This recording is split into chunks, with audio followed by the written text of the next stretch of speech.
ଏଥିରେ ବଡ଼ ବଡ଼ ଗାଁରେ ଏସବୁ ଚର୍ଚ୍ଚା ଚାଲିଛି ଯେ ଏମିତି ହେବ ସେମିତି ହେବ ଜମି ଚାଲିଯିବ। ଏ ବିଷୟରେ କିଛି କୁହ। ସାର୍ ଆସିଗଲେଣି। ନମସ୍କାର ସାର୍, ନମସ୍କାର। ବସନ୍ତୁ ବସନ୍ତୁ। ଭାଇ ଆପଣମାନେ ଯେଉଁ ଚର୍ଚ୍ଚା କରୁଛନ୍ତି ଯେ ସରକାର ଯେଉଁ ବିଲ୍ ଆଣିଛି, କ'ଣ ବିଲ୍ ଅଛି, କେମିତି ଜମି ଯାଉଛି, ଫସଲର କ'ଣ ହେବ, ହଁ ତ ମୋ ସହିତ ବି କରୁଛ, ନିଜ ନିଜ ଭିତରେ ବି କଥାବାର୍ତ୍ତା ହେଉଛ। ଆଜି ମୋ ସହିତ ବିଜୟ ବାବୁ ଆସିଛନ୍ତି। ଇଏ ବିଜୟ ବାବୁ, ଯାହା ବି ସମସ୍ୟା ଅଛି ୟାଙ୍କ ସହିତ କଥାବାର୍ତ୍ତା କର। ଆପଣମାନେ ଶୁଣିଥିବେ ଯେ ଭାରତ ସରକାର ଗୋଟିଏ ଆଇନ ତିଆରି କରିଛନ୍ତି ଯେଉଁଥିରେ କଣ୍ଟ୍ରାକ୍ଟ ଫାର୍ମିଂର କଥା କୁହାଯାଇଛି। ତ ଆପଣମାନେ ଯେଉଁ ନୂଆ ଆଇନ ଆସିଛି ତାର ଚର୍ଚ୍ଚା ଶୁଣିଥିବେ। ସେ ବିଷୟରେ ସୂଚନା ଅଳ୍ପ ବହୁତ କିଛି ମିଳିଛି, କିନ୍ତୁ ପୁରା କ୍ଲାରିଟି ନାହିଁ, କ୍ଲିୟର ହୋଇପାରୁନାହିଁ। ବିଲକୁଲ ଆଜି ଆମେ ତାର ଚର୍ଚ୍ଚା କରିବା। ଆପଣମାନଙ୍କର ଯେତେ ପ୍ରଶ୍ନର ଉତ୍ତର ମୋ ପାଖରେ ଅଛି ତାହା ଆପଣଙ୍କୁ ଦେବି। ଆଇନ ବହୁତ ସିମ୍ପଲ ଅଟେ, କୃଷକମାନଙ୍କର ହିତରେ ଅଛି। ବହୁତ ଭଲ ଆଇନ ଭାରତ ସରକାର ତିଆରି କରିଛନ୍ତି। ଆଉ ପର୍ପସ୍ ଏହାର ଏଇଆ ଯେ ଏହାର ପୁରା ଆଧାର ଯେଉଁ ରହିଛି ଆଇନର, ଯେ କୃଷକର ଆମଦାନୀ କେମିତି ବଢ଼ିବ, କୃଷକର ଯେଉଁ ବଜାରର ଆବଶ୍ୟକତା ଅଛି ତାକୁ କେମିତି ଯୋଡ଼ାଯିବ, ଆଉ କୃଷକର ସମୃଦ୍ଧି କେମିତି ଆସିବ। ଏ ଯେଉଁ କୃଷକମାନଙ୍କର କଣ୍ଟ୍ରାକ୍ଟ ହେବ ସେଥିରେ କିଏ କିଏ ସାଇନ୍ କରିବେ? ଦେଖନ୍ତୁ, ଯେଉଁ ଆଇନ ତିଆରି କରିଛନ୍ତି ଭାରତ ସରକାର, ସେହି ହିସାବରେ କେହି ବି ବ୍ୟକ୍ତି, କେହି ବି ଯେଉଁ କମ୍ପାନୀ ଅଛି, ସାଧାରଣ ଲୋକ, ବ୍ୟାପାରୀ, ଏକ୍ସପୋର୍ଟର, ପ୍ରସେସର ଅଛନ୍ତି, କେହି ବି ଆପଣଙ୍କ ସହିତ କଣ୍ଟ୍ରାକ୍ଟ ସାଇନ୍ କରିପାରିବେ। ଯଦି ସେ କଣ୍ଟ୍ରାକ୍ଟ ଆପଣଙ୍କର ମନ ମୁତାବକ ହିସାବରେ ଟର୍ମସ୍ ଏବଂ କଣ୍ଡିସନ ଯଦି ଉଭୟ ପାର୍ଟିଙ୍କୁ ବୁଝା ପଡ଼ିଥାଏ ତ ଆପଣ କଣ୍ଟ୍ରାକ୍ଟ କରିପାରିବେ। ଏ ଯେଉଁ କଣ୍ଟ୍ରାକ୍ଟ ହେବ ତାହା ବୁଣାବୁଣି ପୂର୍ବରୁ ହେବ ନା ବୁଣାବୁଣି ପରେ ହେବ?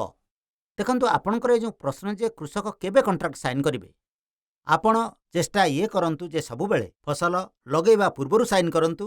ନିଜର ଟର୍ମସ୍ ଆଣ୍ଡ କଣ୍ଡିସନ ଯେଉଁ ବେପାରୀ ଆପଣଙ୍କ ପାଖକୁ ଆସିଥାନ୍ତି ତାଙ୍କ ସହିତ କଥାବାର୍ତ୍ତା କରନ୍ତୁ। ନିଜର ଟର୍ମସ୍ ଆଣ୍ଡ କଣ୍ଡିସନକୁ ବୁଝନ୍ତୁ, ତାଙ୍କର ଆବଶ୍ୟକତାକୁ ବୁଝନ୍ତୁ। ଯେତେବେଳେ ବୁଝିପାରିବେ, ଯେତେବେଳେ ଆପଣ ତାଙ୍କ କଥା ବୁଝିପାରିବେ, ସେ ଆପଣଙ୍କ କଥା ବୁଝିପାରିବେ, ସେତେବେଳେ ଆପଣ ଏଗ୍ରିମେଣ୍ଟ ସାଇନ୍ କରନ୍ତୁ। ଆଉ ଚେଷ୍ଟା କରନ୍ତୁ ଯେ ଫସଲ ଲଗାଇବା ପୂର୍ବରୁ, ଯାହାଫଳରେ ତାଙ୍କର ଆବଶ୍ୟକତା ଆପଣଙ୍କୁ ଜଣାପଡ଼ୁ, ଆପଣଙ୍କୁ ଏହା ବୁଝାପଡ଼ୁ ଯେ ସେ କ'ଣ ଚାହୁଁଛନ୍ତି, ତାଙ୍କୁ ଏକଥା ବୁଝାପଡ଼ୁ ଯେ ଆପଣ କ'ଣ ଦେଉଛନ୍ତି। ଯେତେବେଳେ ବୁଝିପାରିବେ ତେବେ ଯାଇ କଣ୍ଟ୍ରାକ୍ଟ ସାଇନ୍ କରନ୍ତୁ। କଣ୍ଟ୍ରାକ୍ଟ ସାଇନ୍ କରିବା କିଛି ଜବରଦସ୍ତି କଥା ନୁହେଁ, କୌଣସି ବାଧ୍ୟବାଧକତା ନୁହେଁ। ଏ ଯେଉଁ ବୁଝାମଣା କରିବୁ ତାର କାଗଜ କିଏ ରଖିବ? ଦେଖନ୍ତୁ, ଆଇନରେ ଏହା ଲେଖାଯାଇଛି ଯେ ଯେଉଁ ଉଭୟ ପାର୍ଟି ଏଗ୍ରିମେଣ୍ଟ ସାଇନ୍ କରନ୍ତି ଉଭୟଙ୍କୁ ନିଜ ନିଜର କପି ରଖିବା ଉଚିତ। ଠିକ୍ ଅଛି। ଆଇନରେ ଏହା ବି ବ୍ୟବସ୍ଥା ରଖାଯାଇଛି ଯେ ରାଜ୍ୟ ସରକାର ଗୋଟିଏ ଇଲେକ୍ଟ୍ରୋନିକ୍ ରେଜିଷ୍ଟ୍ରି ରଖିବେ। ଯାହା ବି ଆପଣ କଣ୍ଟ୍ରାକ୍ଟ ସାଇନ୍ କରିବେ, ଆପଣ ତାହାର ଫଟୋ, ତାହାର କପି କରି ଆପଣ ଇଲେକ୍ଟ୍ରୋନିକାଲି ତାକୁ ଅପଲୋଡ଼ କରିପାରିବେ। ଯାହାଫଳରେ କାଲି ଯଦି କୌଣସି ପ୍ରକାର ତାର ଆବଶ୍ୟକତା ପଡ଼େ, କୌଣସି ବିବାଦ ହୁଏ ବା କୌଣସି ସମସ୍ୟା ଆସେ, ତେବେ ସରକାର ବା ଅଧିକାରୀ ସେଠାରୁ ସେହି କଣ୍ଟ୍ରାକ୍ଟକୁ ଡାଉନଲୋଡ଼ କରି ପଢ଼ିପାରିବେ ଏବଂ ଏହା କହିପାରିବେ ଯେ କଣ୍ଟ୍ରାକ୍ଟରେ ଆପଣମାନେ କ'ଣ ସାଇନ୍ କରିଥିଲେ ଆଉ ସେଥିରେ କ'ଣ ବ୍ୟବସ୍ଥା ଥିଲା।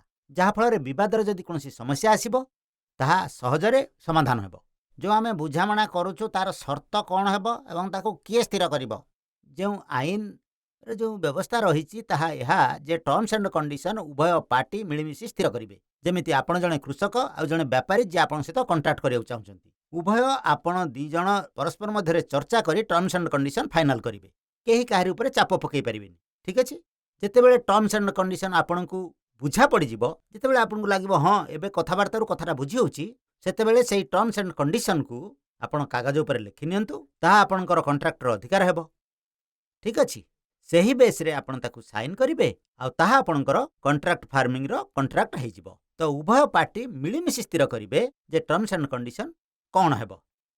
ଏ ଯୋଉ ସଉଦା ହେଇଛି ଉପରର ଖର୍ଚ୍ଚ, ବିହନ ଆଉ ଖତ କିଏ ଦେବ?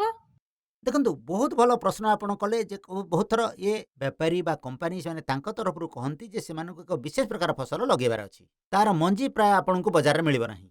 ମୁଁ ତାର ଯେଉଁ ଖାସ୍ ମଞ୍ଜି ଅଛି ତାହା ଆପଣଙ୍କୁ ଦେବି, ବା ଯେକୌଣସି ଖାସ୍ ଟେକ୍ନିକ୍ ଅଛି, ଗ୍ରୀନ୍ ହାଉସ୍ର କ୍ରପ୍ ଅଛି ବା ଅନ୍ୟ ପ୍ରକାର କୌଣସି ଅର୍ଗାନିକ୍ କ୍ରପ୍ ଅଛି, ତ ତାହା ମୁଁ ଆପଣଙ୍କୁ କହିବି। ଆଉ ଯାହା ଆପଣଙ୍କୁ ସେଥିରେ ସୂଚନା ଦରକାର ବା ବୈଜ୍ଞାନିକ ସପୋର୍ଟ ଦରକାର, କୌଣସି ପ୍ରକାର ମଞ୍ଜି ବା ସାର ଦରକାର, ତାହା ମୁଁ ଆପଣଙ୍କୁ ଦେବି। ଯାହାଫଳରେ ଆପଣ ମୋ ହିସାବରେ କରନ୍ତୁ ଆଉ ଇଏ ମୁଁ କଣ୍ଟ୍ରାକ୍ଟରେ ଲେଖିଦେବି ଯେ ଇଏ ଜିନିଷ ଏତିକି ମୂଲ୍ୟର ମୁଁ ଆପଣଙ୍କୁ ଦେଉଛି, ଆଉ ସେହି ହିସାବରେ ଆପଣ ମୋତେ ଜିନିଷର ଉତ୍ପାଦନ କରି ଦେବେ, ଯାହାଫଳରେ ମୁଁ ବେପାର କରିପାରିବି। ତ ଇଏ ଯେଉଁ ସର୍ଭିସେସ୍ ଅଛି, ଏଗ୍ରିକଲଚର ସର୍ଭିସେସ୍, ମଞ୍ଜି ଦେବା, ସାର ଦେବା ବା ଅନ୍ୟ କୌଣସି ଖାସ୍ ପ୍ରକାର ଇନପୁଟ୍ ଦେବା, ଏ ସବୁ ଜିନିଷ କଣ୍ଟ୍ରାକ୍ଟର ଅଂଶ ହେବ। ଆଉ ସେଥିରେ ଲେଖିବାକୁ ପଡ଼ିବ ଯେ କେଉଁ ଜିନିଷ ଦିଆଯାଇଛି ଆଉ ତାର ମୂଲ୍ୟ କ'ଣ ଥିଲା। ଏ ଯେଉଁ କଣ୍ଟ୍ରାକ୍ଟ ହେବ ତା କେତେ ଦିନ ପାଇଁ ହେବ? ଯେଉଁ ଆପଣଙ୍କର ପ୍ରଶ୍ନ ଯେ କଣ୍ଟ୍ରାକ୍ଟ କେତେ ଦିନ ପାଇଁ ହେବ, ଆଇନ ହିସାବରେ ଅତି କମ୍ରେ ଗୋଟିଏ ଫସଲର। ଠିକ୍ ଅଛି। ଆପଣ ଏହି ଆଇନର କଣ୍ଟ୍ରାକ୍ଟକୁ ଆପଣ 5 ବର୍ଷ ପର୍ଯ୍ୟନ୍ତ ନେଇଯାଇପାରିବେ। କିଛି ଫସଲ ଏମିତି ଅଛି ଯେମିତିକି ଫଳବାଲା ଫସଲ, ଯେମିତି ଆମ୍ବର କଥା ମୁଁ ଆପଣଙ୍କୁ କହୁଛି ଯେ ଆମ୍ବର ଫସଲ ଆସିବ 3-4 ବର୍ଷ ପରେ, କିନ୍ତୁ ତାହା ଚାଲିବ 15-20-30 ବର୍ଷ ପର୍ଯ୍ୟନ୍ତ। ଯଦି ଆପଣ ଚାହିଁବେ, କୃଷକ ଚାହିଁବେ, ତ ଉଭୟ ପାର୍ଟି ମିଶିକରି ଦୀର୍ଘ ସମୟ ପର୍ଯ୍ୟନ୍ତ ଫସଲର କଣ୍ଟ୍ରାକ୍ଟ କରିପାରିବେ, କିନ୍ତୁ ଇଏ ନିର୍ଭର କରିବ ଉଭୟ ପାର୍ଟିଙ୍କ ଉପରେ। ଠିକ୍ ଅଛି? ଯେଉଁ ବୁଝାମଣା ହେବ ଜମିର ହେବ ନା ଫସଲର ହେବ, ଏହି ଆଇନରେ ଯେଉଁ କୃଷକର ସବୁଠୁ ବଡ଼ ଚିନ୍ତା ରହିଥାଏ ଯେ ମୁଁ କଣ୍ଟ୍ରାକ୍ଟ ତ ସାଇନ୍ କରୁଛି, ମୋ ଜମିର କ'ଣ ହେବ। ଆଇନରେ ବହୁତ ସଫା ଲେଖାଯାଇଛି ଯେ ଜମିର ମାଲିକାନା ଅଧିକାର ସବୁବେଳେ କୃଷକର ରହିବ, ଏହାକୁ କେହି ଛଡ଼େଇ ନେବେ ନାହିଁ। ତେଣୁ ଆପଣ ଯେଉଁ କଣ୍ଟ୍ରାକ୍ଟ କରୁଛନ୍ତି ତାହା ଫସଲର କଣ୍ଟ୍ରାକ୍ଟ କରୁଛନ୍ତି, ଜମିର ନୁହେଁ। ଠିକ୍ ଅଛି? ନା ସେ ଜମି କଣ୍ଟ୍ରାକ୍ଟର ଅଂଶ। ଆଉ ଯଦି କେବେ କୌଣସି ପ୍ରକାର ବିବାଦ ହୁଏ ଆଉ ଅସୁଲର କଥା ଆସେ, ତେବେ ବି କେହି ଆପଣଙ୍କ ଜମିକୁ ଛୁଇଁ ପାରିବେ ନାହିଁ। ବହୁତ କ୍ଲିଅର ଏହି ଆଇନରେ ଲେଖାଯାଇଅଛି ଯେ କୃଷକର ଜମିକୁ କେହି ଛୁଇଁ ପାରିବେ ନାହିଁ। ଏହି କଥାକୁ ଆପଣ ସବୁବେଳେ ମନେ ରଖନ୍ତୁ। ଏ ଯେଉଁ କଣ୍ଟ୍ରାକ୍ଟ ହେଉଛି, ଏଥିରେ ଯେଉଁ ମୂଲ୍ୟ ରଖାଯିବ ତାକୁ କିଏ ରଖିବ? ଦେଖନ୍ତୁ, ଆପଣଙ୍କ ପ୍ରଶ୍ନ ବହୁତ ଭଲ ଯେ ଅଲ୍ଟିମେଟଲି ଯେତେବେଳେ ଆମେ କଣ୍ଟ୍ରାକ୍ଟ କରୁଛନ୍ତି ତ ଏଥିରେ ଯେଉଁ ମୂଲ୍ୟ, ଫସଲର ଦାମ କିଏ ଲଗେଇବ? ତ ଏଥିରେ ଦୁଇ ପ୍ରକାର ବ୍ୟବସ୍ଥା ରହିଛି। ଏକରେ ତ ଇଏ ଯେ ଯେତେବେଳେ ଆପଣ କୌଣସି ପ୍ରକାର କଣ୍ଟ୍ରାକ୍ଟ କରୁଛନ୍ତି, ବ୍ୟାପାରୀ ଏବଂ କୃଷକ ମିଶିକି ଏହା ସ୍ଥିର କରନ୍ତୁ ଯେ ଫସଲର ଦାମ କ'ଣ ହେବ। ଆପଣଙ୍କ ପାଖରେ ନିଜର ଅନୁଭବ ଅଛି, ବ୍ୟାପାରୀ ପାଖରେ ତାର ଅନୁଭବ ରହିଛି। ଅନୁଭବର ଆଧାରରେ ଆପଣ ଏହା କହିପାରିବେ ନାଇଁ ଏ ଦାମ ଠିକ୍ ନୁହେଁ, ତୁମେ ଅଧିକ ନେଉଛ। ଆଉ ଯଦି ବ୍ୟାପାରୀ ଆପଣଙ୍କ କଥା କହୁଛି ନାଇଁ, ଯଦି ତୁମେ ଖାସ୍ ଜିନିଷ ମୋ ପାଇଁ ତିଆରି କରିଦେଉଛ, ତେବେ ମୁଁ ତୁମକୁ ଆହୁରି ଅଧିକ ଦାମ ଦେଇପାରିବି। ତ ପ୍ରଥମ କଥା ତ ଇଏ ହେଲା ଯେ ଉଭୟ ବ୍ୟାପାରୀ ଏବଂ କୃଷକ ମିଶିକରି ଏହା ସ୍ଥିର କରିବେ ଯେ ଫସଲର ଦାମ କ'ଣ ହେବ। ମନେକର ବଜାରରେ ଏଭଳି କିଛି ସ୍ଥିତି ଆସିଲା ଯେତେବେଳେ ବହୁତ ଅଧିକ ପ୍ରଫିଟ୍ ହେବ ଫସଲର, ସେହି ସମୟରେ ବ୍ୟବସ୍ଥା ଇଏ ବି କରାଯାଇଛି ଆଇନରେ ଯେ ବ୍ୟାପାରୀ ଏବଂ କୃଷକ ଏହା ସ୍ଥିର କରିପାରିବେ ଲାଭ ଯାହା ମୁଁ ଭାବିଥିଲି ଯଦି ତାଠାରୁ ଅଧିକ ହେଉଛି ତ ସେଥିରେ କୃଷକର ଭାଗିଦାରୀ କରାଯାଉ, ଯାହାଫଳରେ କୃଷକକୁ ସବୁବେଳେ ପ୍ରୋତ୍ସାହନ ମିଳି ଚାଲିବ ଯେ ମୁଁ ଯେଉଁ ବ୍ୟାପାରୀ ସହିତ କାମ କରୁଛି ଯଦି ତାକୁ ଲାଭ ମିଳୁଛି ତ ସିଏ ବି ମୋତେ କିଛି ଲାଭ ଦେବ, ତ କୃଷକକୁ ଆହୁରି ଫାଇଦା ହେଲା। ଆଉ ବ୍ୟାପାରୀ ଏବଂ ସେ ଦୁହେଁ ମିଳି କାମ କରୁଛନ୍ତି ତ ଉଭୟଙ୍କୁ ଫାଇଦା ହେବ। ତ ନିଜ ଭିତରେ ହିଁ ଆପଣମାନେ ସ୍ଥିର କରିବେ ଯେ ଫସଲର ଦାମ କ'ଣ ହେବ। ଆଉ ଗୋଟିଏ କଥା ଯାହା କୃଷକ ଭାଇମାନେ କରିପାରିବେ, ଆପଣଙ୍କ ଆଖପାଖରେ ଯେଉଁ ମଣ୍ଡି ଅଛି, ଏପିଏମସି ମଣ୍ଡି ସମିତି, ସେଠାରେ ଯେଉଁ ଦାମ ଚାଲିଛି ଆପଣ ତାକୁ ବି ରେଫରେନ୍ସ ନେଇପାରିବେ ଯେ ଯାହା ବି ମଣ୍ଡି ସମିତିର ରେଟ୍ ଚାଲିଛି, ମୁଁ ସେଥିରେ ଆପଣଙ୍କ ଠାରୁ 2%, 5%, 15%, 50% ଯାହା ବି ଅଧିକ ହେଇପାରିବ ତାହା ନିଜ ଭିତରେ ବୁଝାମଣା କରିପାରିବେ ଯେ ଆମେ ଏପିଏମସିର ରେଟ୍କୁ ତ ଆଧାର କରିନେବା, ତା ଉପରେ ଆପଣଙ୍କୁ ମୋତେ ଏତିକି ଦେବାକୁ ହେବ। ତ ଇଏ ପୁଣି ଥରେ ସେଇ କଥା ହେଲା ଯେ ଆପଣ ଏବଂ ବ୍ୟାପାରୀ ମିଶିକରି ସ୍ଥିର କରିବେ ଯେ ରେଟ୍ କ'ଣ ହେବ।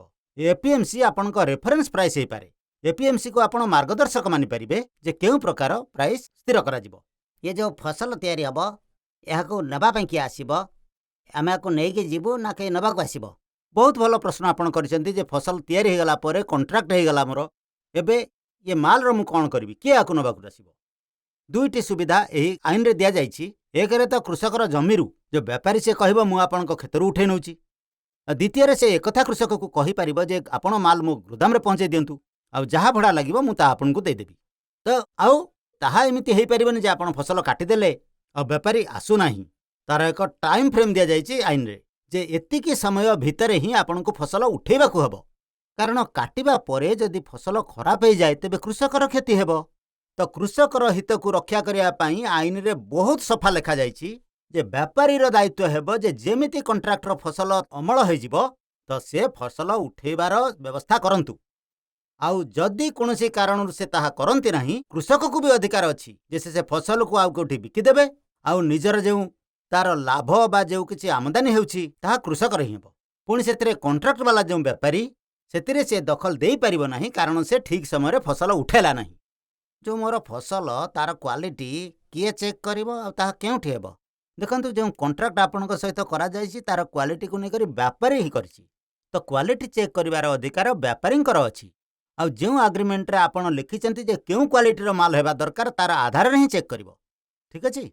ଆଉ ଯଦି ମାନି ନିଅନ୍ତୁ ବ୍ୟାପାରୀ ଏକଥା କହେ ଯେ କ୍ୱାଲିଟି ଚେକ୍ କରିବାକୁ ମୁଁ ଆସୁନାହିଁ, ଆପଣ ମାଲ ପଠାଇ ଦିଅନ୍ତୁ, ତ ସେ ବ୍ୟାପାରୀ ନିଜର ରିସ୍କରେ ଏକଥା ସେ କହୁଛି। ଯଦି ଆପଣ ମାଲ ପଠାଇଦେଲେ ଆଉ ପରେ ବ୍ୟାପାରୀ କହିଲା ଯେ ମାଲର କ୍ୱାଲିଟି ଠିକ୍ ନାହିଁ, ତ ସମସ୍ୟା ଆପଣଙ୍କର ନୁହେଁ, ବ୍ୟାପାରୀର ଦାୟିତ୍ୱ। କାରଣ ଆପଣଙ୍କର ଆଇନ ହିସାବରେ ବ୍ୟାପାରୀକୁ ଏ ଅଧିକାର ଅଛି ଯେ ସେ ଜିନିଷ ନେବା ପୂର୍ବରୁ, ମାଲ ନେବା ପୂର୍ବରୁ କ୍ୱାଲିଟି ଚେକ୍ କରନ୍ତୁ ଆଉ ସେ ଚେକ୍ କରୁନାହିଁ ଏବଂ କହୁଛି ପଠେଇ ଦିଅନ୍ତୁ ବୋଲି, ତ ଇଏ ତାର ରିସ୍କ ଆପଣଙ୍କର ନୁହେଁ। ତେଣୁ କ୍ୱାଲିଟିର ଦାୟିତ୍ୱ ବେପାରୀର। ଆପଣ ସେଇଆ ଦେବାକୁ ହେବ ଯାହା ବେପାରୀ କଣ୍ଟ୍ରାକ୍ଟରେ ସାଇନ୍ କରିଛି। ଯେ ହିସାବ କରଉଛନ୍ତି, ବୁଝାମଣା କରଉଛନ୍ତି, ଏ ପଇସା ଆମକୁ କେବେ ମିଳିବ? ବହୁତ ଭଲ ପ୍ରଶ୍ନ ଆପଣଙ୍କର। ଅଲ୍ଟିମେଟଲି ଆମେ ଏଇ କଥା କହିଥାଉ ଯେ କୃଷକକୁ ସେ ପଇସା କେବେ ମିଳିବ। ଆଇନ କଥା କହିଥାଏ କି ଯାହା ଆପଣ ପ୍ରଡକ୍ସନ କରିଛନ୍ତି, ଯାହା ଆପଣ ମାଲ ପ୍ରସ୍ତୁତ କରିଛନ୍ତି, ବେପାରୀ ତାର ତୁରନ୍ତ ପଇସା ଦିଅନ୍ତୁ ଏବଂ ନିଜ ମାଲ ଉଠେଇ ନିଅନ୍ତୁ। ମାଲ ଉଠେଇବା ପୂର୍ବରୁ ପଇସା ଦିଅନ୍ତୁ। ଯଦି ସେ ସମୟରେ ଆପଣଙ୍କ ଘରେ ପଇସା ନାହିଁ ତ ରସିଦ ଦିଅନ୍ତୁ। ଇଏ ଆଇନ ବହୁତ ସଫା ଭାବରେ କୃଷକମାନଙ୍କର ହିତକୁ ରକ୍ଷା କରିଥାଏ।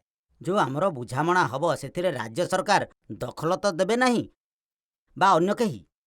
ଯେତେବେଳେ ଆପଣ କଣ୍ଟ୍ରାକ୍ଟ ସାଇନ୍ କରନ୍ତି, ଆପଣ ଏବଂ ବେପାରୀଙ୍କ ଭିତରେ କଣ୍ଟ୍ରାକ୍ଟ ସାଇନ୍ ହୋଇଥାଏ, ବେପାରୀକୁ ବି ପ୍ରାୟ ଟେନସନ୍ ହୋଇପାରେ ଯେ ମୁଁ ଏତେ ପ୍ରଡକ୍ସନ୍ କରୁଅଛି ଏକ୍ସପୋର୍ଟ ପାଇଁ, ପ୍ରୋସେସିଂ ପାଇଁ 5000 ଟନ୍ 2000 ଟନ୍, ତ କ'ଣ ହେବ? କ'ଣ ରାଜ୍ୟ ସରକାର ତା ଉପରେ କିଛି ପ୍ରତିବନ୍ଧ ଲଗାଇ ପାରିବ ବା କୌଣସି ତୃତୀୟ ବ୍ୟକ୍ତି ଆପଣଙ୍କୁ କଥା କହିପାରିବେ ଯେ ଆପଣ କଣ୍ଟ୍ରାକ୍ଟ କାହିଁକି ସାଇନ୍ କଲେ?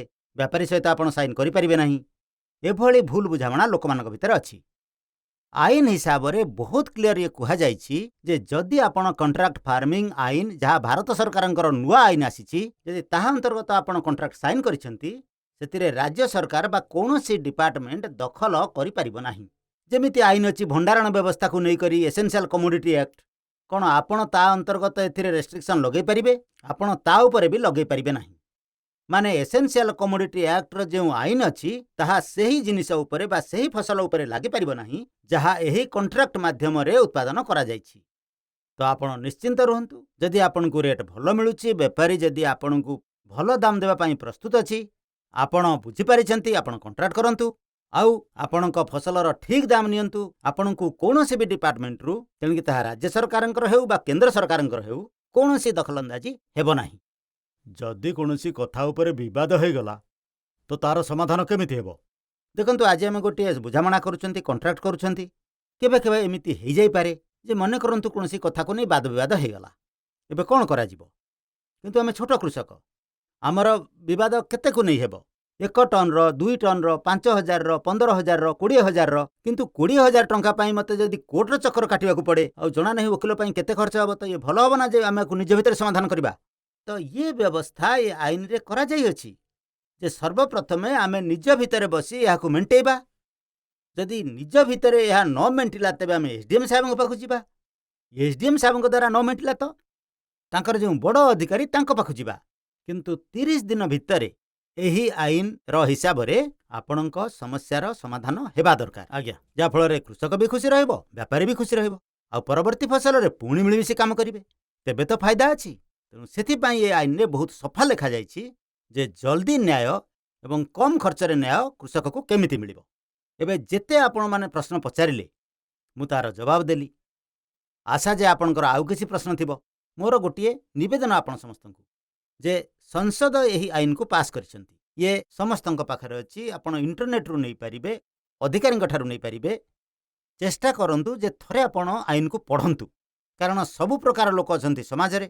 କେହି ଆପଣଙ୍କୁ ବହକେଇବ, କେହି କହିବ ଆଇନରେ ଏମିତି ଲେଖା ହେଇଛି, ସେମିତି ଲେଖା ହେଇଛି, ଆପଣଙ୍କୁ ଡରେଇବ, ଆପଣଙ୍କୁ ମିସଗାଇଡ୍ କରିବ, ଆପଣଙ୍କୁ ବହକେଇବା ପାଇଁ ଚେଷ୍ଟା କରିବ। ଦୟାକରି ତାଙ୍କ କଥାରେ ପଡ଼ନ୍ତୁ ନାହିଁ। ଆଇନକୁ ନିଜେ ପଢ଼ନ୍ତୁ। ବହୁତ ସିମ୍ପଲ ଆଇନ, ଛୋଟ ଆଇନ। ଯଦି କୌଣସି କାରଣରୁ ଆମର କୌଣସି କୃଷକ ଭାଇ, କୃଷକ ଭଉଣୀ ୟାକୁ ପଢ଼ିପାରନ୍ତି ନାହିଁ, ତ ସ୍କୁଲର ମାଷ୍ଟରଙ୍କ ପାଖକୁ ନେଇଯାଆନ୍ତୁ ବା ଆପଣଙ୍କ ଗାଁରେ ଯେ ପଢ଼ି ଜାଣିଛି ତା ପାଖକୁ ନେଇ କୁହନ୍ତୁ ଯେ ଟିକେ ପଢ଼ି ଦିଅନ୍ତୁ, ଆମକୁ ବୁଝେଇ ଦିଅନ୍ତୁ, କହିଦିଅନ୍ତୁ। କିନ୍ତୁ ଚେଷ୍ଟା କରନ୍ତୁ ଯେ ନିଜେ ପଢ଼ନ୍ତୁ, ଯାହାଫଳରେ ଆପଣଙ୍କୁ ସତ ଜଣାପଡ଼ୁ ଯେ ସରକାର ଯେଉଁ ଆଇନ ତିଆରି କରିଛନ୍ତି ତାହା ଆପଣଙ୍କ ପାଇଁ କେତେ ଲାଭଦାୟକ। ଆଉ ଯଦି ଆପଣ ନିଜେ ସୂଚନା ନ ରଖିବେ ତ କେହି ବି ଆପଣଙ୍କୁ ବହକେଇ ପାରିବେ, ଭୁଲ ରାସ୍ତା ଦେଖାଇ ପାରିବେ। ତ ମୋର ନିବେଦନ ଦେଶର ସମସ୍ତ କୃଷକ ଭାଇମାନଙ୍କୁ, ଆପଣ ସମସ୍ତ ଲୋକମାନଙ୍କୁ ଯେ ସୂଚନାକୁ ନିଜେ ଜାଣିବା ପାଇଁ ଚେଷ୍ଟା କରନ୍ତୁ, ପଢ଼ିବାର ଚେଷ୍ଟା କରନ୍ତୁ, ଯାହାଫଳରେ ଆପଣଙ୍କୁ କେହି ବହକେଇ ପାରିବେ ନାହିଁ, ଭୁଲ ରାସ୍ତା ଦେଖାଇ ପାରିବେ ନାହିଁ। ଆଉ ଯେଉଁ ଆଇନ ଅଛି ତାହା ଆପଣଙ୍କ ଭଲ ପାଇଁ। ତ ମୋତେ ଲାଗୁଛି ଏଥିରେ ଆପଣଙ୍କୁ ଫାଇଦା ହେବ। ଆପଣମାନେ ମୋତେ ଡାକିଲେ, ମୋତେ ସମୟ ଦେଲେ, ଶୁଣିଲେ, ବହୁତ ବହୁତ ଧନ୍ୟବାଦ ଆପଣ ସମସ୍ତଙ୍କୁ। ଆଉ ପୁଣି କେବେ ସାକ୍ଷାତ ହେବ, କୌଣସି ଜିନିଷର ଦରକାର ହେବ, ବୁଝିବାର ଦରକାର ହେବ, ମୁଁ ଆଭେଲେବୁଲ୍ ଅଛି, ଆପଣ ମୋ ସହିତ କଥା ହେଇପାରିବେ। ଧନ୍ୟବାଦ।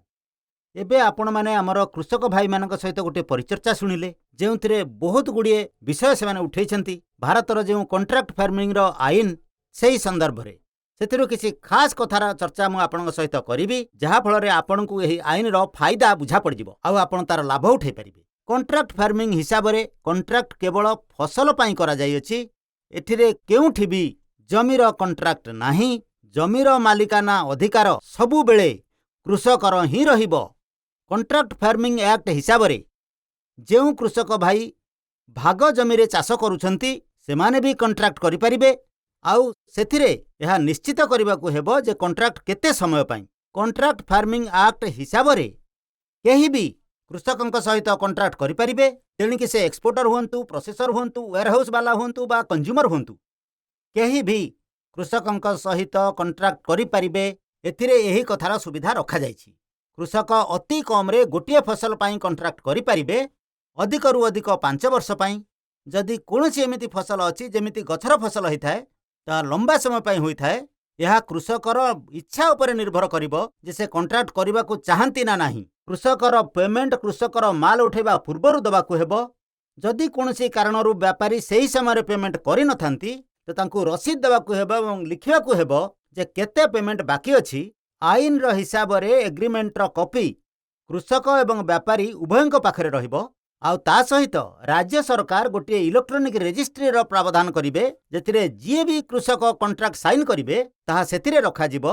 जहा फल रे जदि केबे विवाद हुए तो सही कॉपी को सेठारु डाउनलोड करी सही बेस रे विवादर समाधान करा जाई परिबो। एग्रीकल्चर कॉन्ट्रैक्ट एक्ट हिसाब रे जदि कोनोसी कारणरू फसलर क्षति होइथाय, डैमेज होइथाय तो कृषक सेथि पई दायी हेबो नाही। आईन रे कथा कुहा जाइछि जे व्यापारी निजर फसलर इंश्योरेंस करै परिबे जहा फल रे कृषक उपरे यार बोझ न पड़ू। कॉन्ट्रैक्ट फार्मिंग एक्ट हिसाब रे कृषकों को यह सुविधा दिया जाइछि जे जदि कोनोसी विवाद हैला से एसडीएम ऑफिस को चली जांतु। एसडीएम साहेब कोनोसी भी बुद्धिमान व्यक्ति को कहिबे कि आपण ये विवाद को समाधान करंतु। 30 दिन रे आपण कहंतु जे स्थिति कोन आउ ये पूरा प्रक्रिया 30 दिन रे पूर्ण हेबो। कृषकों को कोर्ट रो धक्का खाइबा, वकीलों को पछरे चक्कर काटिबारु रक्षा करिबा पई एही व्यवस्था रखा जाइछि जहा फल रे न्याय तुरंत शीघ्र एवं सस्तारे मिल पारु। कॉन्ट्रैक्ट एक्ट आपणक फायदा पई अटे। यार प्रावधान आमर कृषक भाई मानकर आवश्यकता को देखि तैयारी करा जाइछि। आपण एही आईन को बुझंतु, तार फायदा उठांतु, लोकमानक कथारे पड़ंतु नाही।